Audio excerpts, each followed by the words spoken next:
वाणी या बोलना ही नहीं बल्कि मौन में भी शक्ति होती है। यही कारण है कि धर्मों में मौन को बहुत महत्व दिया गया है। वैज्ञानिकों द्वारा भी इस बात को माना गया है कि सेहत से मौन का गहरा संबंध है और इससे मानसिक शांति मिलती है। मौन से विचारों में एकाग्रता आती है और रचनात्मकता बढ़ती है।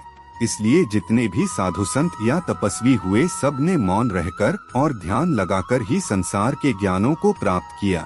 हमारे जीवन में एक नहीं बल्कि बहुत सारे दुखों का कारण बोलना ही है, क्योंकि हमारी समस्या यही है कि हम चुप नहीं रह सकते, हमेशा कुछ न कुछ बोलते ही रहते हैं और आपके बोलने के कारण ही आधे से ज्यादा दुख निर्मित होते हैं। परिवार में कलह क्लेश का कारण भी हमारा बोलना ही होता है।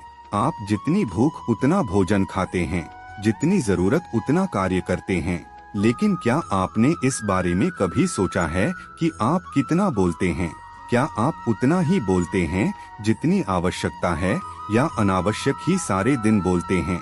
इस बारे में कभी अकेले बैठकर जरूर सोचिए कि आज आपने दिन भर में कितना बोला, क्या बोला और सबसे जरूरी कि क्यों बोला। इनमें से कितनी बातें जरूरी थी और कितनी अनावश्यक। आज हम आपको एक कहानी के माध्यम से बताएंगे कि चुप रहने की ताकत क्या है। एक दिन की बात है, एक किसान अपने खेत के पास स्थित अनाज की कोठी में काम कर रहा था। काम के दौरान उसकी घड़ी कहीं खो गई।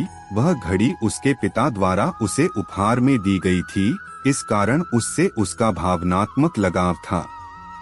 उसने वह घड़ी ढूंढने की बहुत कोशिश की, कोठी का हर कोना छान मारा, लेकिन घड़ी नहीं मिली। हताश होकर वह कोठी से बाहर आ गया। वहां उसने देखा कि कुछ बच्चे खेल रहे हैं। उसने बच्चों को पास बुलाकर उन्हें अपने पिता की घड़ी खोजने का काम सौंपा। घड़ी ढूंढ निकालने वाले को इनाम देने की घोषणा भी की। इनाम के लालच में बच्चे तुरंत मान गए। कोठी के अंदर जाकर बच्चे घड़ी की खोज में लग गए।